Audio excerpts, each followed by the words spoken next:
in typical stepping stone fashion, fellas, I've got a question for you. What makes humans humans? Yes. Culture. Culture. True. Yeah. Consciousness. Consciousness. Very true. Emotions. Emotions. That's also true. Mistakes. I like that answer. Mistakes. Yeah. Uh-huh. Genetics. Genetics. Nature. Absolutely. Introspection. Introspection. Interesting. Yeah. Religion. Religion. That goes into culture. Yeah. Let's. Sorry. Faith. Faith. Very similar. So this idea of culture and particularly religion actually is kind of spot on. But let's try to make it more general. What is religion, for example? What is it? Well, it's You got it. it's a way to explain things that we cannot explain with our current True. technology and Okay. ideas. Absolutely. And it's also a thing we can believe in that gives humans a kind of like mental stability and mental Yep. and a way to meditate and to Yeah. wind down. Very beautifully put. I like the word you said, believe in. Very interesting. Yeah. It's the belief of a higher form, but also it adds actually a sense of stability, and Yeah, of okay. control. Because you feel like whatever happens, there is always Yeah. someone out there to catch you. Absolutely. Okay, so we're getting more into specifics. I want to make more general. Yeah. It goes into like how humans can think and Uh-huh. believe and True thinking. Yeah. Hope that there is someone out there that can help us make decisions and Yeah. help us have better. So that's true. I'm trying to say. What is that noise? Okay. I'm trying to say specifically religion. Okay. It's part of a bigger something. Okay. It's part of a way to unite humans. You see where I'm going with this? So, in that way, what could religion be? Solidarity. Solidarity, right? Okay. It's a community that has the same beliefs as you, has the same faith, and will always support you. So it creates this community, but in and of itself, religion isn't a community, right? So, but we're really getting there. So let me tell you, what makes humans humans, on top of all the great answers you guys said, narratives. Narratives. In other words, stories. Okay? Now, can you think of some examples of stories or narratives throughout history that have made humanity progress, move forward? Yes. The Bible. The Bible, very true. So religion, yeah. Any other ideas? Ideology. Myths and legends. Myths and legends, absolutely true. Ideologies, so communism, capitalism. Okay, all right. This guy's good. Okay, I'll get back to you on that. Any other ideas? No? What? Fairy tales. Fairy tale. So you're really getting into the story part. What about the uniting human part? Yeah. Education. True. Educate. What specifically like a subject, the notion of education? Well, like passing down our history and our knowledge to the next generations. Yeah. No, I agree. Yeah. Illusions. Illusions. Yeah, when you give yourself a narrative, you kind of build some sort of illusion of a story. Okay. Because the story is never black and white, but when you actually do a narrative, you actually create a story, you sort of path. Very interesting. So it's for you, it's a lens of understanding true reality through a kind of subjective way. Very interesting. Yeah. Globalization. Globalization. Okay. So very good answers. Now, some basic ones, right? The bigger ones, religion that we mentioned. Also money. Money, paper. What is paper worth? No. It's the story behind paper money that actually gives it its value. Okay? Belief as well. Belief. Stories that unites people together. Okay? So, you talked about political, ideological narratives, which is very interesting. I was going to ask you, what are the narratives in the modern world? You talked about education. You talked about ideologies. So, I have a simple question for you. What's next? What is next? We've had religion, money, these things that are age-old, mechanisms, ways of uniting mankind. But what is next? Any ideas? Yes. Well, I think that for the first time in history, we all have a common problem, which is global warming. So it will focus solely on this. Very interesting. So yeah, uniting together against a common enemy. That's I don't obviously agree that we're all going to unite together, because if you actually look at history, the difference between social classes is becoming bigger and bigger. We have the absolute super rich, we have some people that have billions of dollars. See, we got a and then Marxist sometimes over we here. walk on the lower classes. Uh-huh. So I think If we actually look at history and draw conclusions, we're more likely to actually separate into classes more similar to our own and classes Okay. that could be more beneficial. Fair enough. So yeah, social, socioeconomic inequality. Yeah. I think to respond to this point, I find it incorrect. let's- As the World War I proved, even with the greatest of differences between classes, ultimately what was more important was our national identity. I think that's what's most important Okay, as so- a base narrative. So We're not answer this, guys. What's next? National identity. Okay. Yes. Let's try to keep it concise. Yeah, adapting our Adapting. current organizations of political, economical system. So when we're talking about political, we're talking about laws. Okay. So an ideal world, an ideal economy Yes. would have adequate laws to the challenges we will face tomorrow, Right. and an economy that will Okay. adapt. Okay. Laws, economy. I think technology is gonna get better, and with like ChatGPT and Okay. artificial intelligence, it's gonna True. help humans in many ways. Very true. And Not not all necessarily good, help. Yeah. You have something to add? No.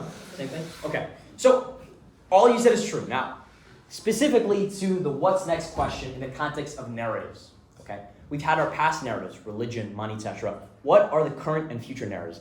Has anyone read *Sapiens* or knows of *Sapiens*? the Yuval book? Noah Yuval Noah Harari. I love that Very guy, nice. or some of what he says. So, political narratives. These are the main things we have to focus on for the future of society here. Now, can anyone, before I explain it, try to decipher yourself the trend we see here, and perhaps agree or not with it? What are your thoughts? Yeah, The trend being given is like is from I'm guessing what was his name, Navalny or Yuval Noah Harari, Yuval- not Navalny. Yeah. Never mind. Is that there used to be many more ideologies, now it's gone down to only one, liberal democracy. I disagree with this because even in the year 2000, this is an incorrect statement, especially today when you can see that there's democracy, there's the free world, and then a more authoritarian world developing. Okay. I mean, to relate to what you said, what you Yeah. mentioned, there's a clear decrease in the actual functioning, the actual systems and ideologies we have put in place. Because, of course, there has been way more systems that we created. So I don't know, Marxism, Right. fascism, neo-Marxism, neo-communism, sure. blah blah blah. Sure. But all of those we don't have a clear example of those. Okay. So it is clear that the diversity of functioning systems has been greatly decreased throughout the years. Mm. And what's next, to answer to, we don't know what's next. Okay, that's a very nuanced answer, which is interesting. Now, let me just describe what we see here, okay? So, Yuval Noah Harari, all right, he talked about this idea of stories and narratives. All right? He was a guy that said stories are what differentiate man from animal. Agree with him or not? And in my case, I personally agree. Obviously, it's not the only thing, but it is one of the differentiating. 21 lessons. 21 less for the 20%. I love that, bro. You're one of the only people that's read this. It's when a I talk very about it. nice book. Yeah, very good book. So, he says, right, take 1940, the West, to keep it simple, okay?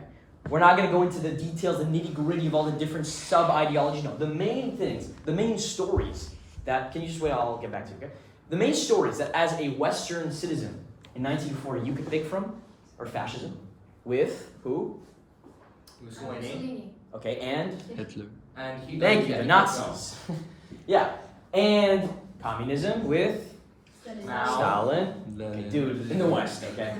And finally, liberal democracy with Biden. everyone else, the West, okay? Donald. Good old FDR, etc.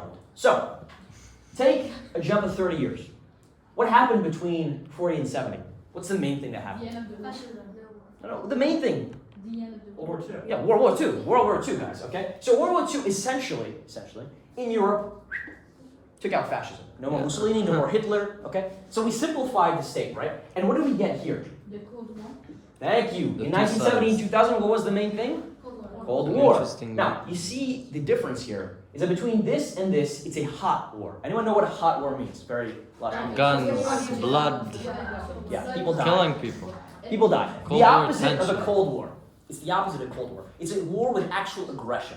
Okay. Mm. Now, Cold War, you'll see that there's this this decrease in actual ways to express the tensions. Sure, the tensions were always present here, okay? But here, you really express it through a hot war, but the second time you express it less. Now, this is a trend that we see here, right? So, the Cold War, who won the Cold War? The US. United Liberal States of democracy. America. Now, this is where it gets interesting. Because you It's notice... gonna divide. Sorry? Sorry, no. We've passed this, this is all the past. This is the future, okay? Because the Now- US know how to. Yes. Well, I think that if you look at things that there's been a shift in ideologies, as you said, is what the main event happened. So there was the World War, then there was the Cold War, and Right. now I think that what's going to happen next will shape what's going to be written on the Absolutely. Absolutely. And what's the logical trend here? If you forget even the words, just the fact, what's the logical trend? None. Or None. An endogenous collapse. You guys know what endogenous means? yeah. Endogenous is the opposite of exogenous. It means from the inside. It means it's not something else that caused the collapse. It is itself. Liberal democracy could cause its own collapse. Or something else. Liberal democracy lives on happily ever after. Now today, we're going to be exploring precisely this concept of time, eternity, perhaps ephemerity in politics. We'll be exploring none other than The End of History by Francis Fukuyama. Big guy, Fukuyama. The End of History, okay? Of man, So- no? Sorry? The book is called End of History of Man or something. And the Last Man. And the And the Last Man. So, see what's going on. Okay. So, before I obviously dive into this, what do you guys think this means? The end of divisions. Fair enough. The end of civilization. Fair enough as well. Perhaps a bit, but yeah. The end of history. That's true. I wonder where you got that from, buddy. Yes. Well, a time where everything stays the same. Well. Spot on. So it's essentially that in the concept of the world of politics, not in the world of everything else, right? So yeah, Fukuyama, big guy. He professor at Stanford and student of a certain Samuel Huntington. Anyone remember that guy? Clash of Civilizations. You don't remember him? You do. Okay. Clash of Civilizations. Previous step in SEM session. Okay. Now, the birth of this theory, right? It occurs in a moment in the 1970s with a single word: change. Okay? Change. A change. It was in the 70s, 80s, 90s, something like that. A change between the post-World War II order and the post-Cold War order. We talked about this, right? There was the physical fall of the Berlin Wall, but symbolically, right, there was also the crumbling of the Soviet Union, the crumbling of communism, and especially the crumbling of barriers between ideologies, okay? So, the Soviet Union, which was obviously the embodiment of communism, thank you, Angus, for telling us about that in the session, it was unraveling, it was falling down, and it paved the way for more democracy, more democratic ideals, right? So, it wasn't just a political shift, it was a huge realignment of the whole world order, okay? Liberal democracy wasn't just another system that was vying for the top spot, but it was perhaps the final destination in the ideological evolution of mankind. Big words here. Big, powerful words. You're like, wow, who's this arrogant guy, Fukuyama, telling us these big things without backing them up, right? So he does back it up. He didn't start this off. He didn't invent this idea. These two guys, perhaps you know this guy's face, more famous, or maybe not. Hegel, German philosopher. Hegel, Hegel. Hegel, and this guy is the guy, French guy, Kojève. Okay, basically what they say, right, is this thing of dialectics. Okay, it's thesis, antithesis, and synthesis. You've heard of that probably in French class or something, right? So it's critical here because they say that you have to imagine society going through stages, okay? Each resolving contradictions from the previous one. Now, Kojève interprets this as a human element, okay? He says that humanity is driven by the quest for recognition. Now, recognition could mean many things. What do you guys perceive recognition as? Fame. Fame, absolutely, yeah. Credit, the ability to make yourself known, make your contributions known. Power. Influence, no?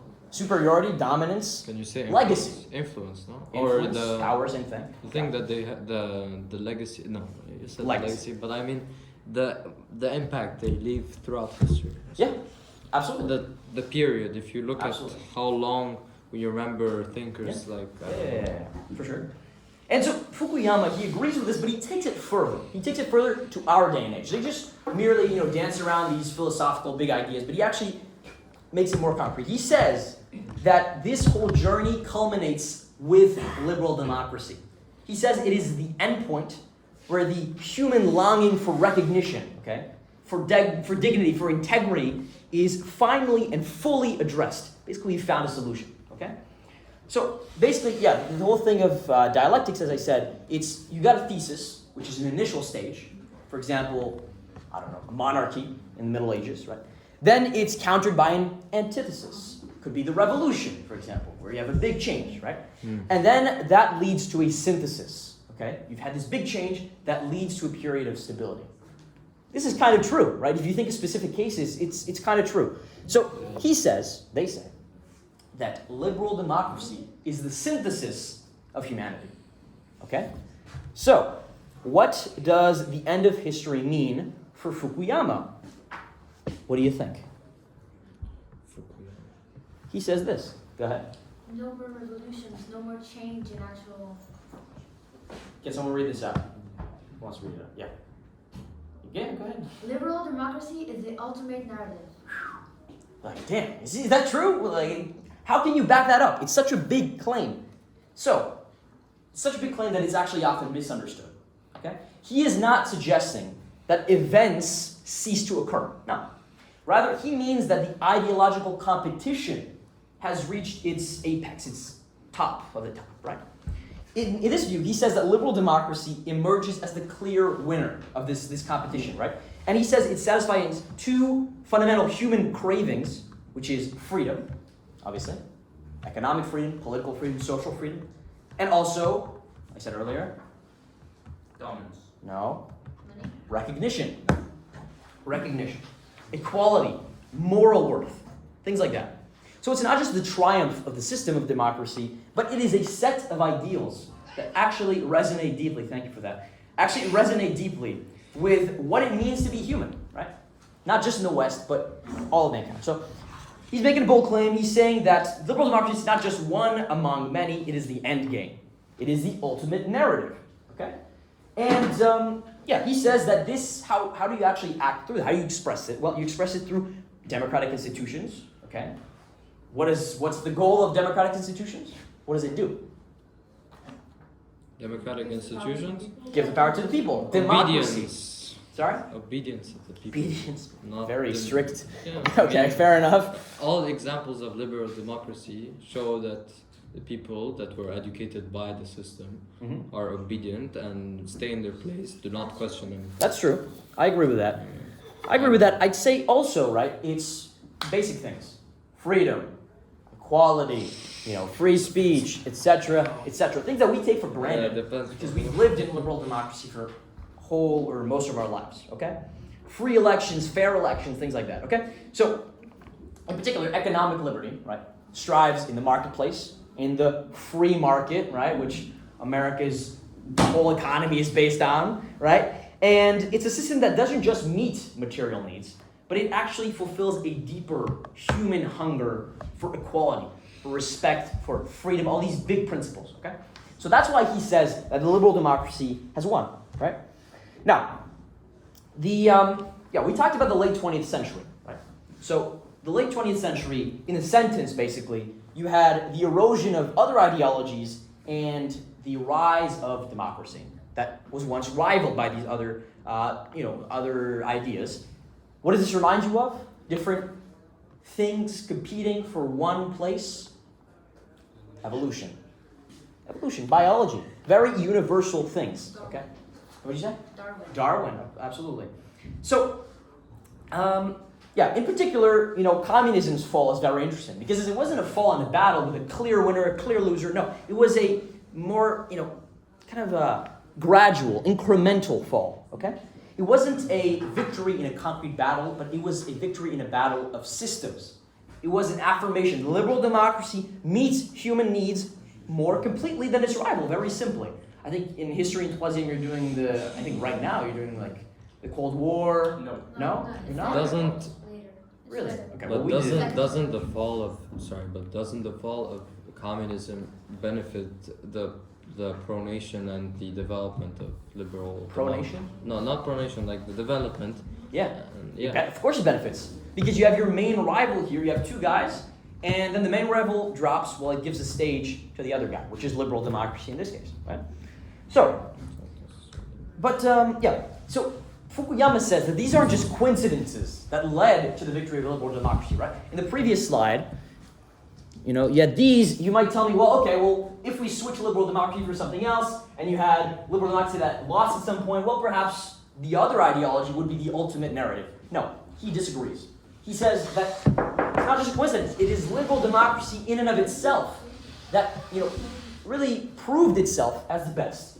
Not just as a series of, you know, coincidences, oh, good luck, oh, you know, I won a battle here and there, and I ended up being the only one, the last man standing. No, he says it is because of the principles that underlie liberal democracy that it survived, okay? He says, right, it's a more complex, more rational form of governance. It's a journey from authoritarian regimes, dictatorships, right, towards something that doesn't suppress human dignity, but actually embraces it, in theory. That's a conversation for another day if liberal democracy actually fulfills this, but in theory, right, that's the case. There's an emphasis on human rights, on legal structures, free market, etc., etc. But it all culminates in something very simple that Fukuyama says. What do you guys think? Maybe you're not going to get this one, but it's very, very simple. He said something else. The whole, everything that he says here, it leads to a simple conclusion. Man, something like man. No, Man. I don't know. the West has won. The West has won. That's his whole thing, I know. Oh yeah, we saw that. What? We saw on Oh, yeah, he the. said- So he says the West has won, okay? Now, we're going to talk about the more specifics of that, okay? But he says it's, there's this struggle for recognition that was fulfilled by the West, and, you know, that was a more ideological argument, but from a more realpolitik, remember the session on realpolitik? Yeah, exactly. It's a strategic move, right? All your competitors are gone because either you actually killed them, or they made them slip in the shower, or you know, talk to them and make them shimmy out themselves, just like communism, okay? But at the end of the day, it's a strategic move, which made the West win, okay? In terrible ways, but yeah, they won.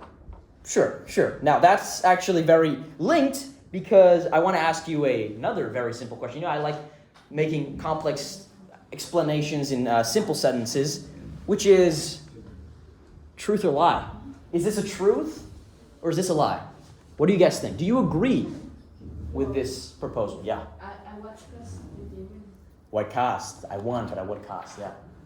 I think you can't really win Mm-hmm. because it's like too much to win. To win. Yeah. Too much territory. Like you can't win everything, but you can have like peace, and it can be like for you. It can Yeah. be peaceful for you because it can be like your reign is okay, but the others aren't. And in a sense, you can say peace is victory for liberal democracy. We don't want war necessarily. Yeah. Also, I think there might be some nuance to that because yes, they might have won and have asserted their dominance over like the Western world, but Right. there's still another part of the world that's still facing Absolutely. like communism. And Yeah, that's the whole thing that Fukuyama ignored. Now, guys, remember, in every session that we do, we're not, promoting an agenda. On the contrary, we're showing you what people say, and then we see, well, actually, are they right or wrong? Okay. So, in this case, Fukuyama. Now, if you want my personal opinion, I don't agree with what he says. I think it's very arrogant, actually. Now, you take all the big civilizations of history, the Mayas, the Aztecs, even the Romans and the Greeks, okay? They thought they were the culmination of everything, okay? They were the most important guys. Everything that happened before led to this. They thought they were going to live the apocalypse. Like, dude, who are you to say that you're going to live the apocalypse? The universe is so old. The world is so old. Society is so old. You're not special, okay? That's what I think in particular. So I think Fukuyama, what he's saying is basically we're special, okay? We're different, than all the other ideologies. Who are you to say that? Just because you won a war and you won another Cold War, and you survived? Okay, sure, obviously it's the best of ideals. I think it was Churchill who talked about democracy is not perfect, but it's the least worst It's the of best all. we've got. And The best we've got, yeah. pretty much. Which I entirely agree with. and I agree it's much better. But to say that it's the ultimate form of the last narrative, because there's a difference between the best and the last, right? Yeah.